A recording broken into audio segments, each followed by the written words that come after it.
하나님께 드리는 온전한 예배라는 제목으로 말씀 증거할 때 이 아침에도 많은 은혜 받으시길 바랍니다. 우리가 민수기를 이제 이 시간적 흐름으로 살펴보자면은 지난번 언젠가도 말씀드린 바가 있지만 민수기 1장부터 민수기 14장까지가 이제 민수기 시작은 시내산에서부터 출발해서부터 시작되지 않습니까? 시내산에서 출발을 해서 가데스 바네아까지. 이 가데스 바네아에서는 어떤 사건이 일어났었죠? 가나안 정탐꾼들의 그 불신앙적인 보고로 백성들이 원망불평했던, 그래서 그로 인해서 이 백성들, 불평 불만을 일삼았던 모든 백성들이 가나안 땅에 들어가지 못하는 징계를 받았던 곳이 바로 이 가데스 바네아였습니다. 그래서 이 백성들은 40년간을 이제 광야에서 방황하게 되는 이제 그런 어떻게 보면 저주받은 운명을 이제 받게 된 바로 그 시점이 가데스 바네아였었죠. 거기까지가 이제 1장부터 14장까지, 그리고 15장부터 19장까지는 이제 광야에서의 남은 38년간의 여정. 광야 40년인데 그 앞에 2년이랑 나머지 38년 합쳐서 이제 모두 40년입니다.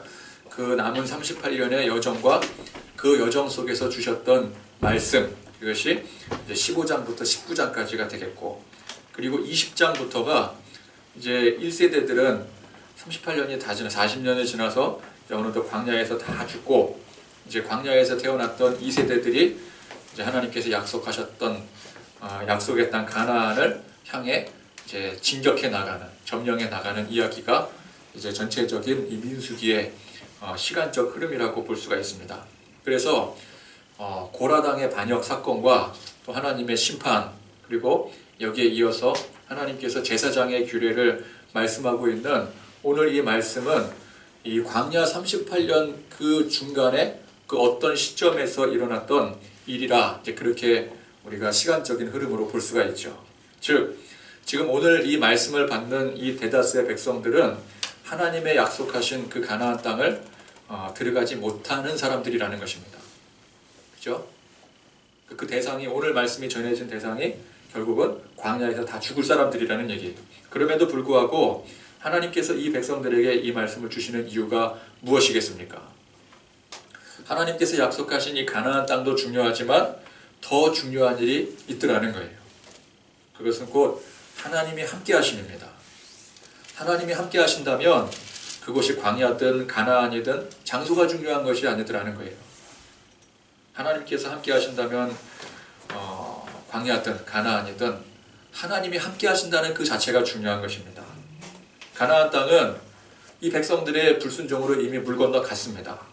그런데다가 또 연이어서 반란을 일으키고 하나님의 권위에 정면으로 도전하는 이 백성들에게 하나님께서 이 제사장에 관한 이 말씀을 주시는 이유가 무엇이겠습니까? 가나안은 비록 이들에게 주시지 않겠지만 그럼에도 불구하고 하나님께서 이 백성들을 포기하지 않으셨다라는 거예요. 가나안 땅을 들어가지 못한다고 하나님께서 포기하신 게 아니더라는 것입니다. 가데스 바네아 사건 시점에서 하나님께서는 이제 이 백성들, 그동안 얼마나 원망불평하고 불순종만 일삼았습니까? 그래서 이 출애굽 1세대들을 이제 그 중에 모세와 아론과 또 여호수아와 갈렙을 제외하고는 이제 하나님께서 다 포기하셨구나, 그렇게 생각하기가 쉽습니다. 왜 그렇겠습니까? 가나안 땅에 못 들어가게 되었으니까. 그죠? 그러니까 보통 사람들은 이 백성들 가나안 땅에 못 들어갔으니까 저주받고 이제 다 끝난 거 아니냐, 이제 얘네들은 틀려먹은 거 아니냐, 그렇게 생각할 수가 있습니다. 그러나 가나안 땅에 들어가지 못할지라도 하나님께서 이 백성을 포기하신 게 아니라는 거예요. 그걸 우리가 명확하게 알아야 됩니다. 여러분, 가나안이 인생의 종착역이 아닙니다. 물론 가나안을 영적인 의미로 볼 때 가나안을 천국이라고 칭한다면 그것이 종착역이 될 수 있겠지만, 일반적으로 볼 때 이 가나안이 우리의 종착역이 되는 게 아니에요. 가나안에 들어가고 못 들어가고가 그것이 인생의 전부가 되어서는 안 됩니다.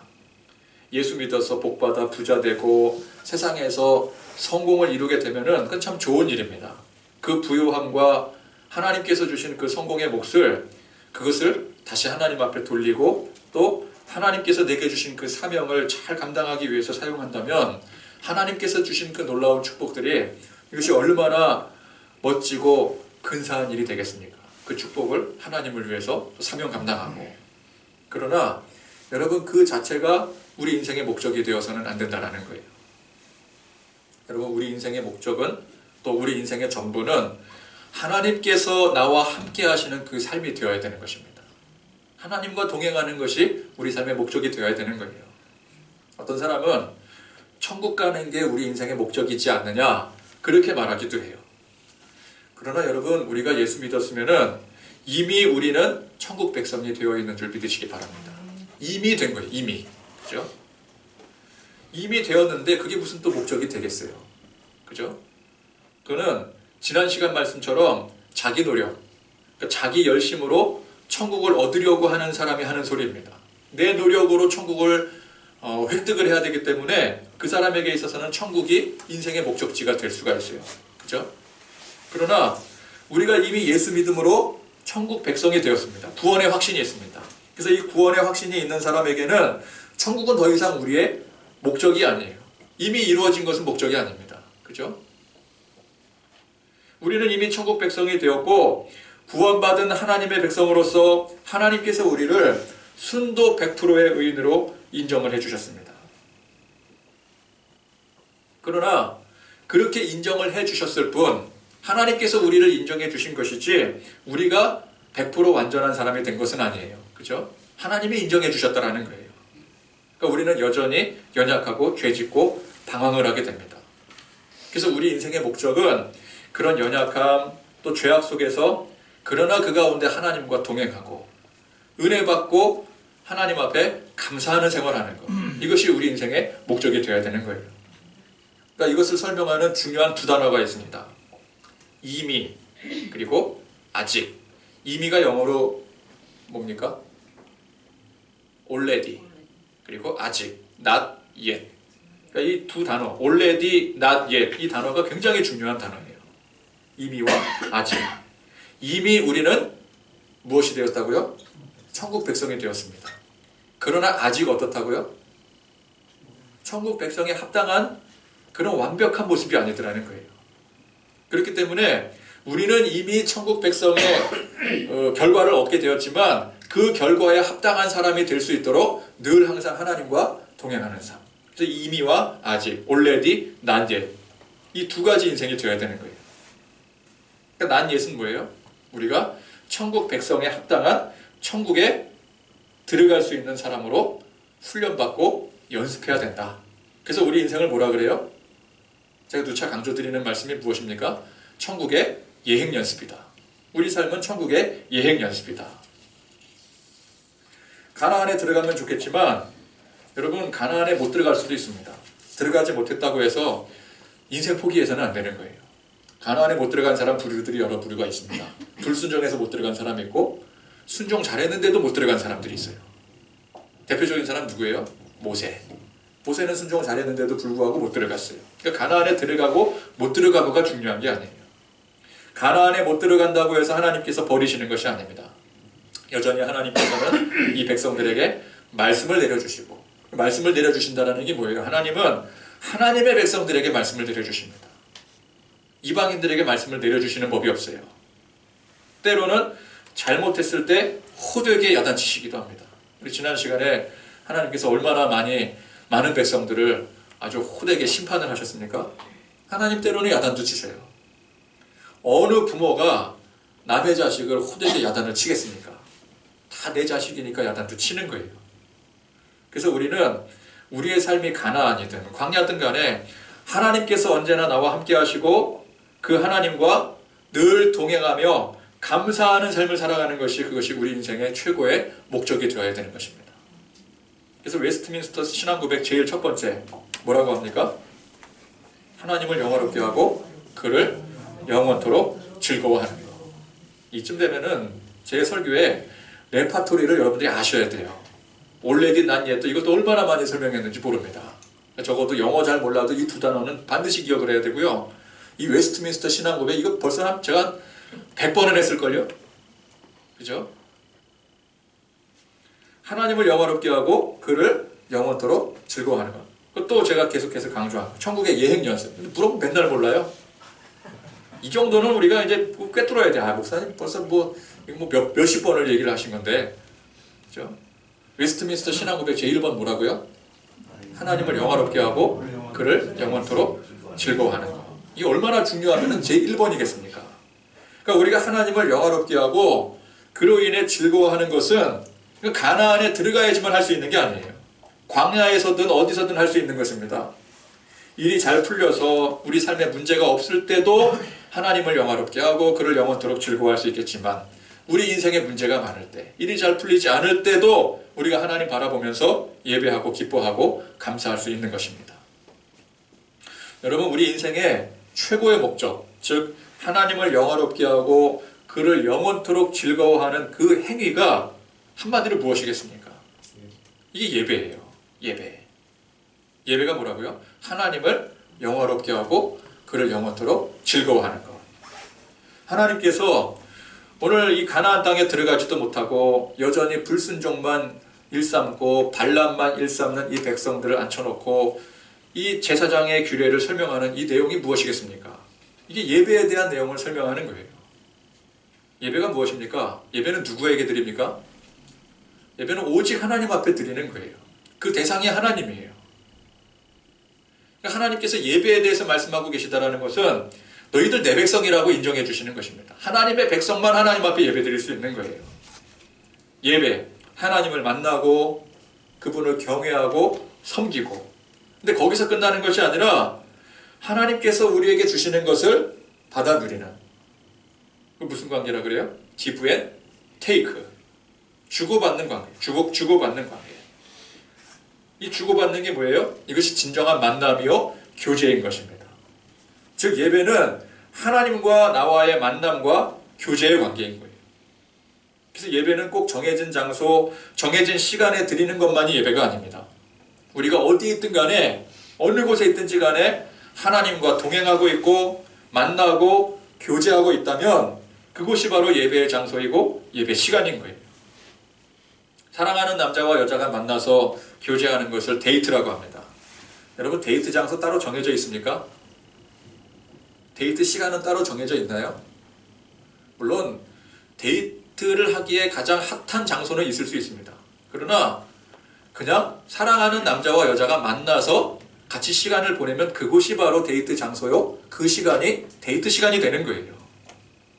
그죠? 그런 것처럼 우리가 성도들이, 하나님을 믿는 하나님의 백성들이 교회에 정해진 시간에 이제 말하자면 우리의 주일 예배 시간, 또 수요일 예배 시간, 또 금요 기도의 시간, 새벽 기도의 시간, 그 정해진 시간들이 있지 않겠습니까? 그 정해진 시간에 하나님을 그곳에서 만나고 교제하면 그 시간이 예배 시간이고 예배 장소가 되는 것이고, 또 그 시간이 아니더라도 여러분들 가정에서 혹은 회사에서 일터에서 그곳에서도 여전히 내 안에 계신 하나님을 만나고 교제하고 동행한다면 그 장소가 예배의 장소요, 그 시간이 예배 시간이라는 거예요. 그러므로 하나님께서 이 불순종만 일삼는 백성들, 그로 인해서 이 약속의 땅 가나안에도 들어가지 못하는 이 백성들에게 오늘 이 예배에 대해서 설명하고 있는 이유가 무엇이겠습니까? 너희가 언제든지 나를 부르짖고 나를 만나기를 원한다면 나는 언제나 너희와 만날 것이다. 너희와 함께 할 것이다. 아무리 악질적인 백성들이라 할지라도 이 백성은 언제나 내 백성이라는 거예요. 그 증표가 뭐였습니까? 아론의 쌍난 지팡이. 아론의 지팡이에서 싹이 나고 살구 열매가 열리게 하셨어요. 살구나무를 뜻하는 스와카드라는 단어와 깨어 지키다라는 스와케드라는 단어가 같은 연관성이 있다고 그랬죠. 그래서 가나안에 들어가는 것만이 중요한 것이 아닙니다. 광야도 중요한 거예요. 우리는 광야를 간과하기가 쉬워요. 저주받은 곳 아니냐, 버려진 곳 아니냐, 암흑의 땅 아니냐, 사람이 살 수 없는 땅 아니냐. 그래서 광야는 우습게 여기는 경향이 있어요. 근데 여러분, 우리가 사는 인생 대부분이 어디입니까? 광야예요, 광야. 우리가 광야에 살고 있어요. 죄 지었다고 끝난 것이 아닙니다. 그럼에도 불구하고 하나님께서 우리의 연약함을 다 아시고 용서하시고 여전히 하나님의 백성 삼으신다는 이 사실이 중요한 거예요. 여러분, 우리는 모세에 가깝습니까? 이스라엘 백성들에게 가깝습니까? 스스로도 그렇게 고백을 하시죠. 근데 만약에 우리가 정말 그냥 이 광야 40년으로 끝나버리는 인생이라고 한다면, 가나안에 못 들어갔으니 그것으로 하나님께서 포기한 백성이라고 한다면 우린 답이 없는 거잖아요. 그죠? 스스로 모세가 되지 않는 이상은. 그러나 하나님은 이 백성들에게도 똑같은 동일한 은혜를 광야에서도 베풀어 주신다는 거예요. 그게 이 민수기 지금 19장, 20장 이제 그 1세대가 저물어 가고 2세대들이 가나안 땅을 점령하기 그 전에 38년간의 그 여정 속에서 하나님께서 굉장히 중요하게 여기시는 대목입니다. 자, 오늘 말씀은 그 제사의 규례 중에서도 제사장의 규례, 또 그 중에서도 하나님 앞에 드린 제사물들 중에서 이 제사장에게 돌아갈 몫에 대한 말씀입니다. 오늘 말씀의 내용을 가지고 이것이 뭐 한 구절 한 구절이 무슨 의미가 있는가, 그것을 설명드리진 않겠습니다. 이것도 이미 이제 몇 번을 강조했던 말씀이기 때문에 이 말씀의 중요한 포인트만 짚고 넘어간다라고 한다면, 이게 이제 하나님 앞에 제사, 곧 예배 아니겠습니까? 구약시대에도 구약시대에 하나님 앞에 제사를 드릴 때 우리도 이제 지금 하나님 앞에 드릴 때 예물을 드리는 것처럼 그 당시에 또 하나님 앞에 예물을 드렸어요. 제물이라고 하죠. 제사물. 각 예배 제사의 규례에 따라서 소나 양을 드리기도 하고 혹은 비둘기 같은 새를 드리기도 하고 또 곡식을 드리기도 했습니다. 방법도 여러 가지가 있어요. 완전히 태워드리기도 하고 또 부분적으로 태워드리기도 하고 또 오늘 말씀에서처럼 흔들어 드리기도 하고. 완전히 태워드리는 경우는 무엇입니까? 전적으로 하나님 앞에 드린다라는 거예요. 하나님께 전적으로 드리는 것으로 여기 남는 게 없습니다. 전부 다 하나님의 소유라는 거예요. 뭐만 남아요? 죄만 남습니다. 죄만. 이것은 곧 우리의 모든 죄를 하나님 앞에 완전하게 태워드림을 의미하는 거예요. 여러분, 우리의 죄는 남김없이 하나님 앞에 태워드려야 되는 것입니다. 일부는 우리가 가져와서는 안 돼요. 죄는. 그죠? 그래서 장차 예수님께서 십자가에 피 흘리심으로 우리의 모든 죄를 하나도 남김없이 그냥 죄만 남도록 우리 주님께서 다 태워버리신 거예요. 십자가의 제물로. 그래서 이 번제는 예수님께서 십자가에 피 흘려 죽으심으로 완성하신 제사의 모형인 것입니다. 그 외의 제사에는 남는 게 있어요. 남는 고기가 있어요. 자, 이것은 하나님 앞에 제사를 드린 제사장 혹은 레위인의 몫으로 돌아가게 됩니다. 자, 예를 들어 어떤 사람이 소 한 마리를 가져와서 제사를 드리게 돼요. 그러면은 그 제사를 누가 드립니까? 그 사람이 드리는 게 아니에요. 그 사람은 제사를 드릴 수가 없어요. 왜? 하나님 앞에 제사를 드리는 것은 흠없고 거룩함으로 나가야 되기 때문에. 그러나 사람은 흠이 있고 거룩하지 못하기 때문에 원천적으로 제사를 드리지 못합니다. 그래서 하나님께서 무슨 제도를 두셨어요? 제사장 제도를. 그러니까 제사장은 뭐예요? 하나님께서 흠없고 거룩하게 구별하신 사람들이에요. 그 사람이 정말 흠없고 거룩하다라는 게 아니라 하나님께서 그렇게 여겨주신 것입니다.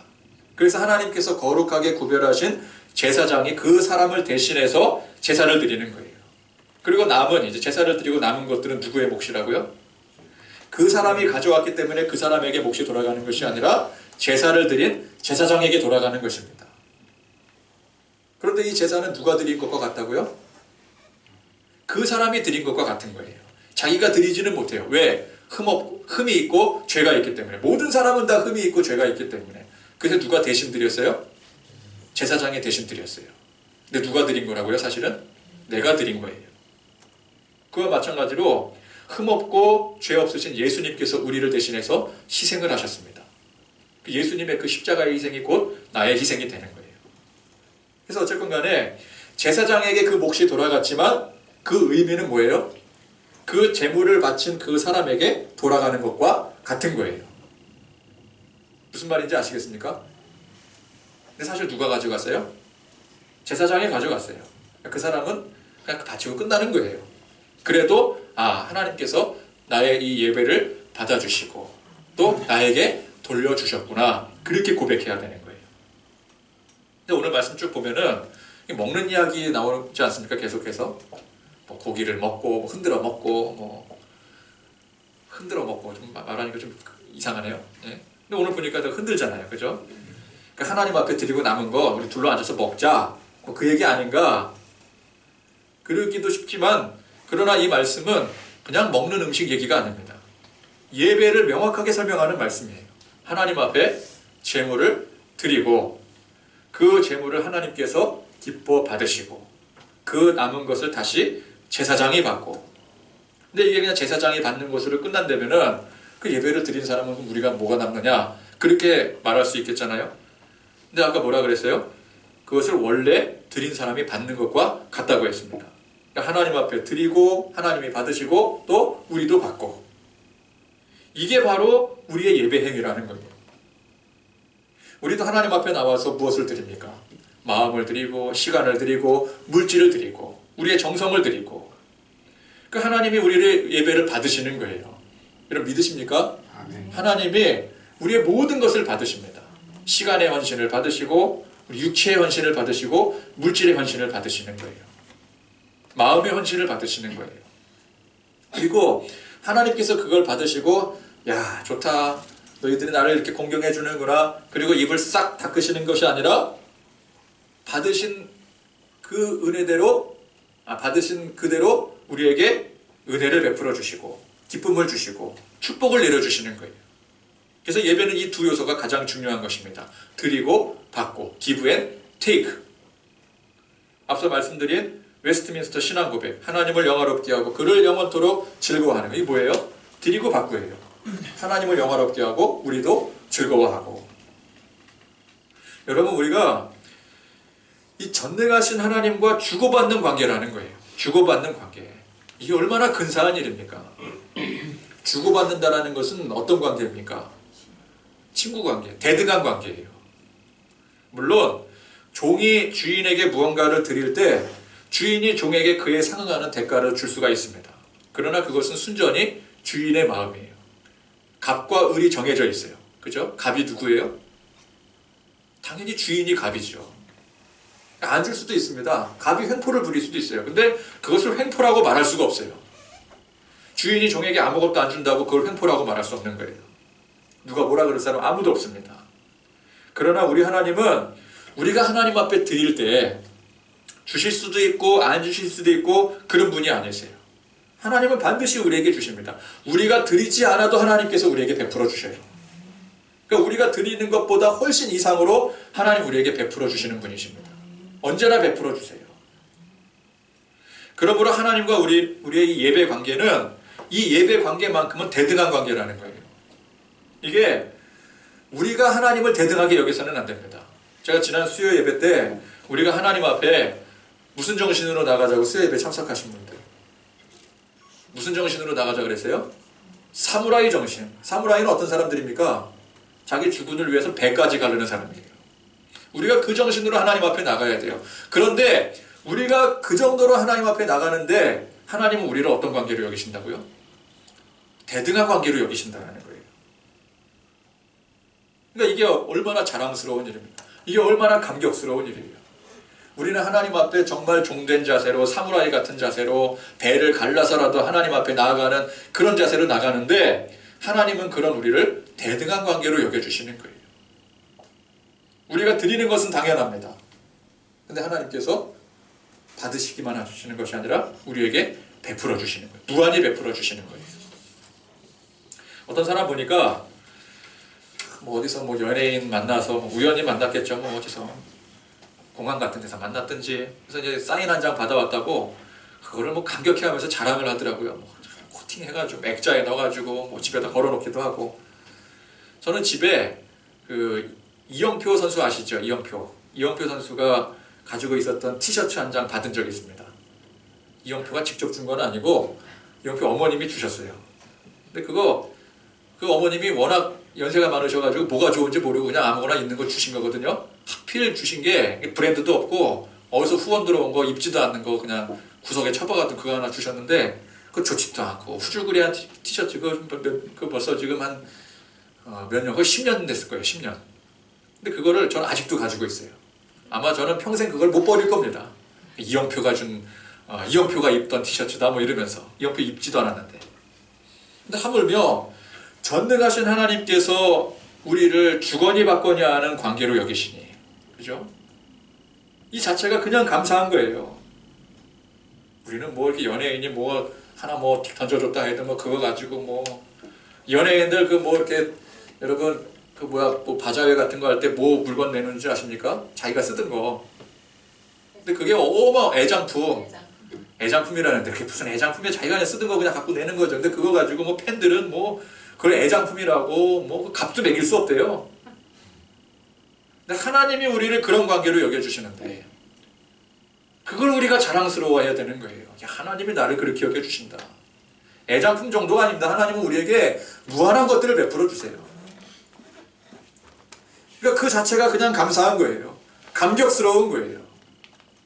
그래서 예배는 하나님 백성의 특권 중에 특권인 것입니다. 우리가 무엇으로 기뻐하고 감격하고 감사합니까? 하나님 앞에 예배할 수 있다는 그 자체만으로도 우리는 이미 충분히 기쁘고 감사하고 감격스러운 거예요. 여러분 우리 성도의 삶에 이 예배의 감격이 회복되기를 소망합니다. 지성소에 들어가면 죽는다.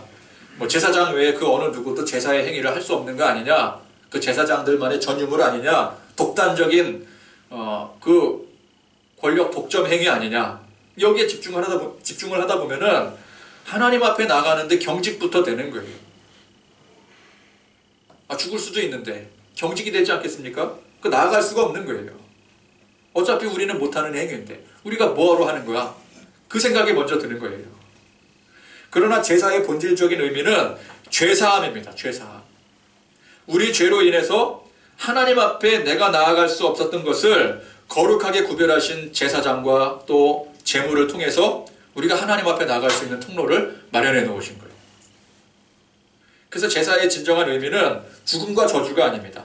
하나님의 무한하신 은혜예요. 이 은혜를 모르면 지난 시간 백성들처럼 우리더러 죽으라는 소리냐 이러고 있는 거예요.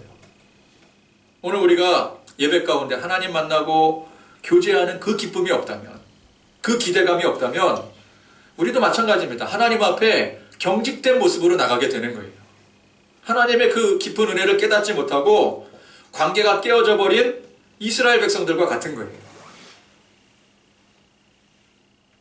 지루하고 이 한 시간 예배가 견디기 힘든, 또 피곤이 몰려오는, 왜 하필이면 이렇게 예배 시간에 자리가 앉으면 피곤이 몰려올까요? 경직되어 있기 때문에 그래요. 예배에 대한 기쁨과 감격이 우리 안에, 우리 심령 가운데 진심으로 고백되지 않기 때문에 그러는 거예요. 여러분 우리가 다 경험해보지 않으셨습니까? 내가 정말 좋아하는 거, 낚시 좋아하시는 분들, 혹은 등산 좋아하시는 분들, 축구 좋아하시는 분들, 여러분 그거 할 때 피곤하다고 몸이 경직되거나 그 하기 싫거나 그럽니까? 아닙니다. 그거 할 때는 피곤해도 가서 하는 거예요. 정신이 말짱해지는 거예요. 우리 안에 기쁨이 있거든요. 감격이 있거든요. 내가 이거 하는 거에 대한 소망이 있고 내가 이거 이루어내는 거에 대한 짜릿함이 있거든요. 여러분 축구할 때 그 골 집어넣을 때 그 얼마나 짜릿합니까? 모든 피로가 싹 다 가시는 거예요. 내가 직접 뛰지 못하더라도 축구 경기를 관람을 할 때, 여러분 이 손흥민 선수가 막 돌파에 들어가서 멋지게 중거리슛 넣을 때 그때 얼마나 그 짜릿짜릿한 쾌감이 전해져 옵니까? 피곤해도 그 피곤이 달아나는 거예요. 여러분 손흥민 경기 언제 하는 줄 아십니까? 새벽에 합니다. 새벽에. 근데 새벽에 사람들이 그 깨가지고 그걸 보는 거예요. 보면서 잠이 달아난대요. 사람들이 그러더라고요. 야, 새벽에 손흥민 때문에 내가 잠이 달아났다고. 근데 여러분 예배 시간에 정말 하나님을 만나고 교제하는 이 기쁨이 없다면 그런 감격이 없는 거예요. 이게 힘든 시간이 되는 거예요. 졸려온 시간이 되는 거예요. 졸음이 왜 몰려오는 줄 아십니까? 이 심리적인 현상이 아니에요. 마음의 현상이에요. 내 마음이 닫혀있기 때문에 졸음이 몰려오는 거예요. 마음이 열려있으면 졸음을 쫓아내게 되어 있어요. 열심히 노는 사람, 졸면서 노는 사람 봤습니까? 없습니다. 열심히 노는데 너무 졸렸다. 그건 생리적인 현상 맞아요. 그건 어쩔 수 없는 거예요. 그러나 그렇지 않는 한은 우리 마음에 달려있는 문제입니다. 내가 하나님을 만나고 교제하는 그 기쁨과 감격이 우리 안에 그 기대감과 소망이 있어야 되는 거예요. 이 예배 시간에. 어떤 사람은 구약시대에 제사장만이 하나님께 제사를 드렸으니 그 마찬가지로 예배도 지금 제사장격이라고 할 수 있는 목사님이나 교육자들이 다 알아서 하는 거 아니냐.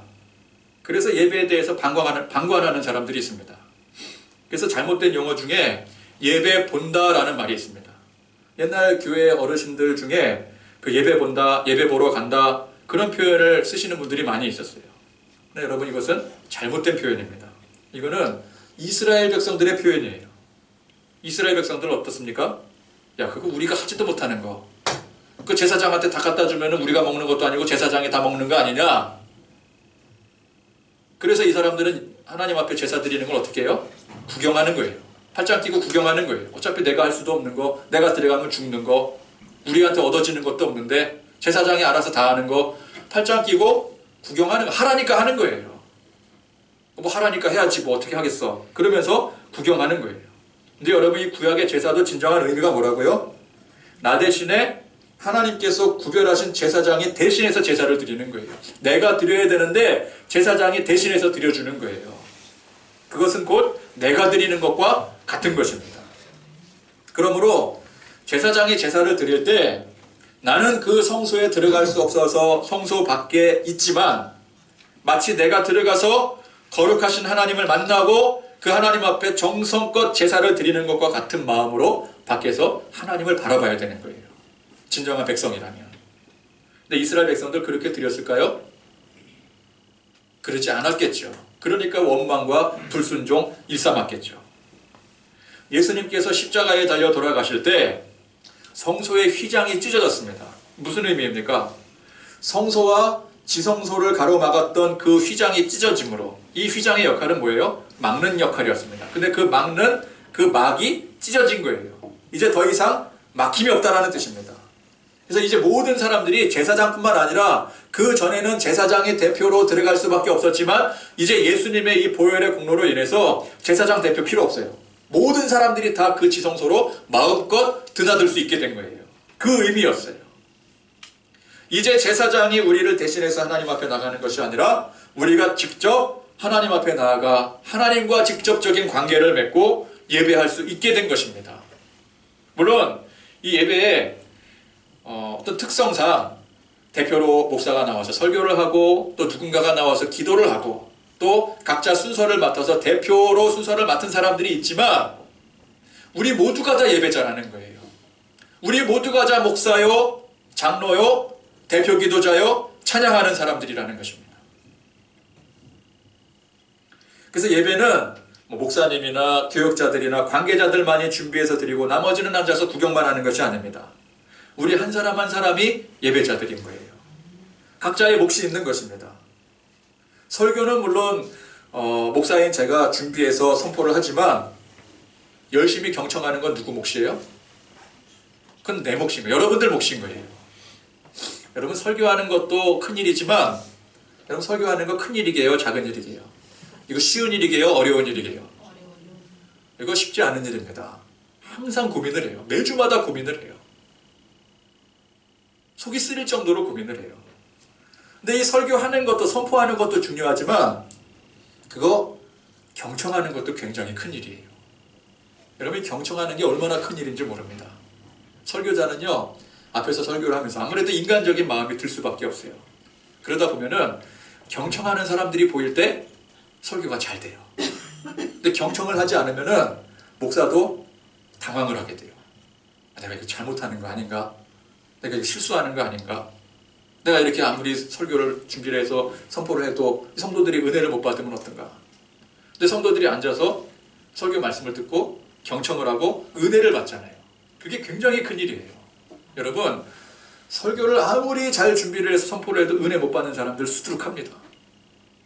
여러분 대형교회에 막 수만 명씩 모이고 그러는 교회 가면은 거기 있는 사람들 수천 명, 수만 명이 다 은혜 받는 것 같죠? 그렇지 않습니다.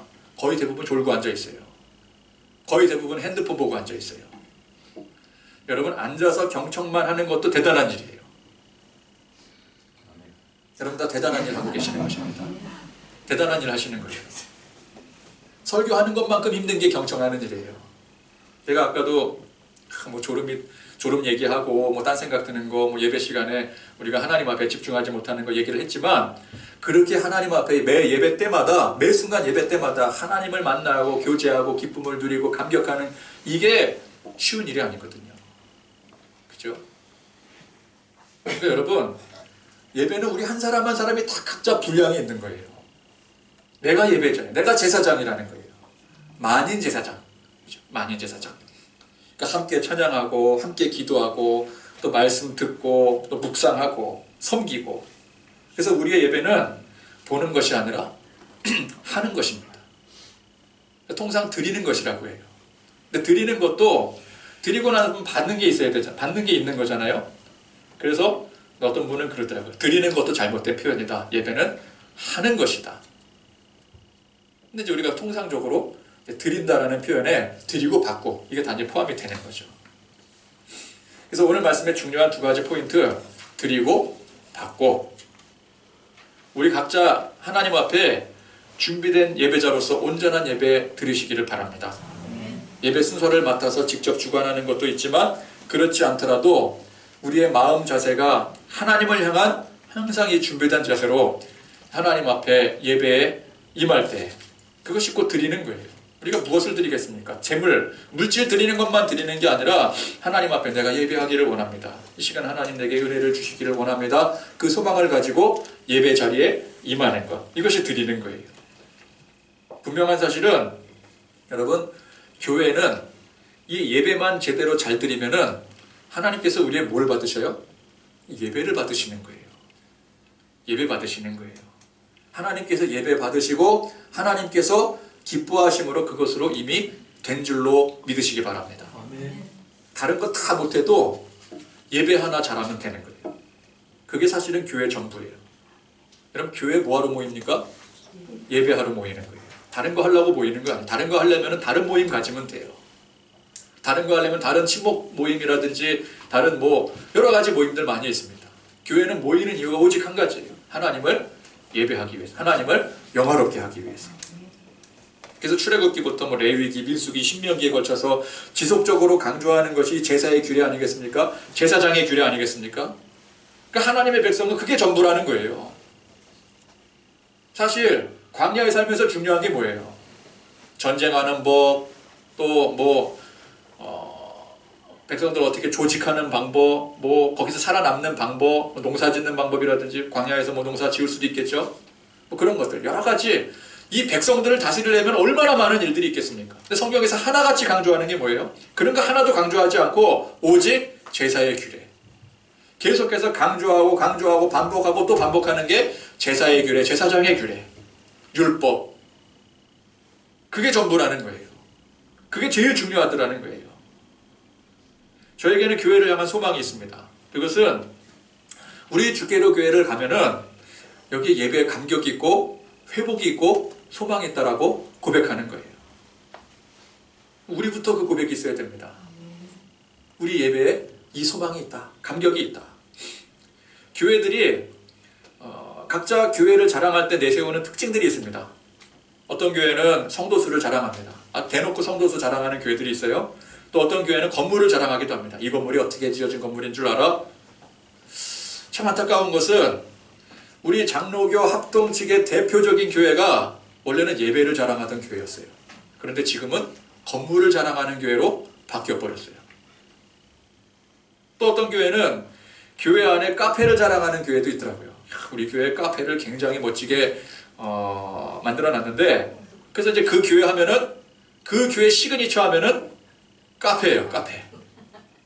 어떤 교회는 뭐 문화사역, 이 교회는 문화사역으로 뭐 유명한 교회다 그러고, 어떤 교회는 뭐 그 교회 사역 시스템이 정말 잘 돼 있어서 많은 사람들이 거기 보러 배우러 간다, 뭐 그렇기도 하고, 어떤 교회는 막 투명한 정책, 그 교회 하면은 딱 떠올리는 이미지가 야, 저 교회는 정책이 투명하지. 또 어떤 교회는 젊은이들, 어떤 교회는 어린이들. 여러분, 세상에서도 성공하려면 자기만이 가는 어떤 특색이 있어야 된다고 합니다. 그죠? 개성이 있어야 돼. 그래야 성공한다고 하죠. 그래서 교회도 그런 각자만이 가질 수 있는 개성이 뚜렷하면은 세상에 충분히 어필이 될 수 있고 성공할 수 있어요. 그러나 여러분, 그게 정말 제대로 된 방향일까요? 우리 주님은 각자의 개성을 세상에 뚜렷하게 보여주라고 피 흘려서 교회를 세우신 게 아닙니다. 하나님의 교회는, 여러분, 하나님의 교회는 사실 각자의 뚜렷한 개성이 있을 이유가 사실은 없어요. 왜 그렇습니까? 교회는 목적이 다르기 때문에 그래요. 교회의 목적은 오직 하나이기 때문에 그렇습니다. 오직 하나예요. 자동차 회사가 뭘 제일 잘 만들어야 되겠습니까? 자동차 회사는 당연히 자동차를 제일 잘 만들어야 되는 거예요. 뭘 내세워야 되겠습니까? 자동차를 내세워야 되는 거예요. 근데 어떤 자동차 회사는 냉장고를 만들기도 하고 뭐 다른 거 여러 가지 만들기도 해요. 근데 그런 건 부수적인 것이지. 자동차 회사는 자동차를 잘 만들어야 되는 거예요. 그런 것처럼 교회는 교회만의 목적이 있어요. 하나님을 영화롭게 하고 그를 영원토록 즐거워하는 거예요. 예배가 목적입니다. 예배가. 그래서 교회의 목적은 오직 이 예배가 중요한 거예요. 예배가 전부인 거예요. 이 교회도 저 교회도 그 교회가 특징하는 게 예배가 되어야 되는 거예요. 어느 교회를 가든 그 교회는 예배가 중요하다. 이렇게 돼야 됩니다. 다른 게 자랑이 되어서는 안 돼요. 그럼 잘못된 거예요. 한국 교회에 영적인 부흥이 막 일어났던 초창기 시절에 여러분 교회가 뭘 세상에 자랑할 게 있었습니까? 교회는 뭐하러 가는 곳이었어요? 옛날에? 교회는 예배드리러 가는 곳이었어요. 교회가 자랑할 것은 오직 예배밖에 없었어요. 내세울 게 예배밖에 없었어요. 부흥사경회, 여러분 부흥사경회 아십니까? 한국교회 자랑할 만한 유산입니다. 부흥사경회가 뭐예요? 모여서 예배하고 말씀 깊이 나누는 거. 이게 부흥사경회였어요. 근데 요즘은 이 부흥회가 원래의 의미에서 좀 많이 변질이 된 것 같습니다. 또 역대적인 사건이 있었죠. 평양 대부흥운동. 모여서 예배하고 그 감격으로 흩어져서 전도함으로 삶을 바꾸게 되었어요. 이게 평양 대부흥운동이었어요. 여러분 그 외 한국교회가 뭘 자랑할 게 있었습니까? 여러분 한국교회, 이 과거의 한국교회 하면 생각나는 거 뭐 있어요?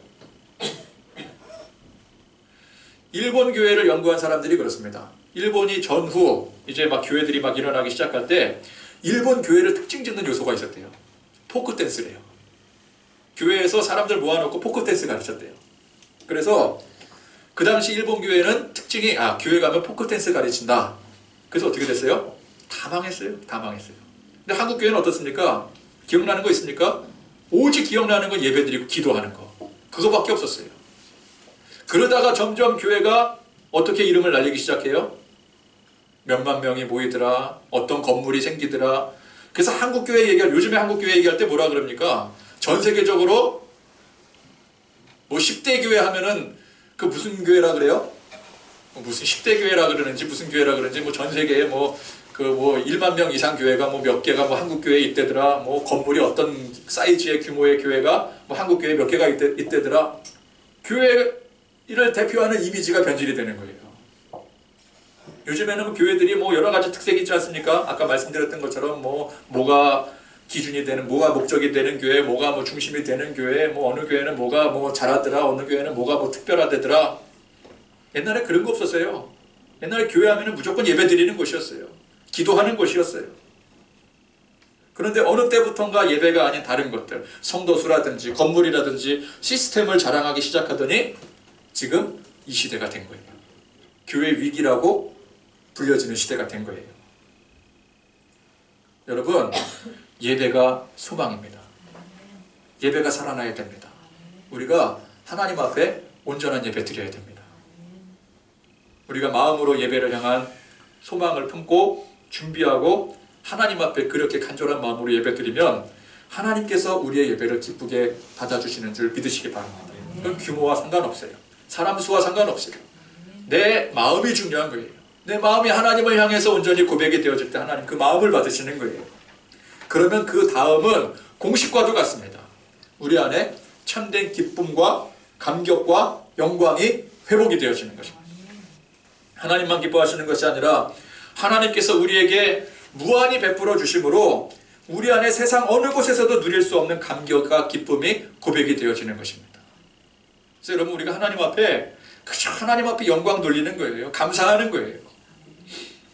한국교회 잘못된 좀 약간 포인트가 어긋나게 가르친 것 중에 하나가 너무 구하게 강조하는 겁니다. 너무 구하게 강조하는 거예요. 사실은 우리가 구할 게 없어요. 그냥 하나님께서 우리에게 주신 거 하나하나 기억하면서 감사만 하더라도 거기에 이미 하나님께서 우리에게 주시는 무한한 것들이 차고 넘치게 되는 거예요. 하나님은 우리가 구한다고 해서 그 구해야지만 주시는 분이 아니에요. 근데 이게 잘못 집중 교육을 받다 보니까 하나님 앞에 세밀한 것까지 다 구해야지만 하나님이 그거 주신다. 하나님 그렇지 않으세요. 여러분, 우리 오후에 감사 고백하는 게 무엇입니까? 당연하다고 생각해 왔던 것들, 그렇죠? 그거 하나님 앞에 감사하는 거예요. 하나님 앞에 달라고만 하는 게 아니라 하나님이 내게 주신 것들 하나하나 발견해 보라는 거예요. 우리는 하나님이 내게 주신 거 발견하기보다도 내가 얻으려고 하는 것들 하나님 앞에 붙들고 메어 달리고 달라고, 제발 달라고, 왜 안 주시냐고 떼쓰는 것만 많이 배워왔습니다. 근데 우리가 이 시점에서 하나님이 내게 주신 것을 발견할 줄 알아야 돼요. 오늘 우리 오후에 이 감사 세미나 참여하시는 분들은 뭐 하는 줄 아십니까? 백감사 써야 돼요. 백감사. 한 사람 대상으로 감사 100가지를 써야 돼요. 여러분, 그거 쉬운 일이겠습니까? 그거 만들어내야 되는 거예요. 짜내야 되는 거예요. 100가지를. 여러분 한번 생각을 해보세요. 100가지 감사를 어떻게 토해낼 수가 있겠어요? 한 사람에게, 그것도. 그러니까 한 사람, 만약에 5사람에게 100감사 한다면 500감사를 고백해야 되는 거예요. 하나님 앞에는 얼마나 많은 감사를 고백할 수 있을까요? 그 대상이 한 사람이 100감사라고 한다면 하나님 앞에 수천 가지 감사를 할 수 있어야 된다는 얘기예요. 그런데 이게 잘못된 주의식 교육으로 무조건 하나님 앞에 달라, 떼쓰는 신앙이 중요하다, 그렇게 배운 사람들은 하나님 앞에 10가지 감사도 못해요. 정말 못해요. 해보니까 감사를 막 쥐어 짜내야 되더라고요. 우리 하루에 5감사씩 올리거든요. 매일매일 꼬박꼬박. 근데 저도 항상 감사 그렇게 강조하지만 매일 저녁에 이제 이 카페에다가 이 스마트폰으로 5가지 감사를 올리는데 이게 상당히 고민이 되더라고요. 저도 그동안 하나님 앞에 받아 누리고 떼 쓰는데 저는 떼 안 쓰는 사람인 줄 알았거든요. 근데 제가 가만히 보니까 감사의 고백이 그렇게 서툴더라고요. 여러분, 이 한국교회 이게 문제입니다. 감사가 실종이 됐어요. 말로는 감사하는데 실제로 감사를 못해요. 너 정말 감사 한번 해보라 그러면은 5가지 감사도 하기가 힘들어요. 하나님께서 내게 주신 것, 내게 주신 그 은혜를 항상 발견해야 됩니다. 고백해야 됩니다. 그게 예배예요. 그러면 하나님께서 우리에게 주시는 것은 우리가 굳이 달라고 하지 않아도 하나님이 알아서 주시는 거예요. 알아서 주시는 게 훌륭한 거예요. 내가 달라는 거, 아무리 내가 달라는 거 그거 다 따져봤자 그거 별거 아니에요. 하나님이 야, 그 별거 아니고 뭐 구하냐, 그거 내가 알아서 줄게. 하나님이 알아서 주시는 거예요. 우리 하나님 앞에 감사의 고백 드리시기를 바랍니다. 기대감과 소망함으로 나가시기를 바랍니다. 드리고 받고 이 예배의 은혜가 날마다 우리 가운데 감격되어지는 놀라운 축복이 있기를 간절히 소망합니다. 네. 은혜 생각하시면서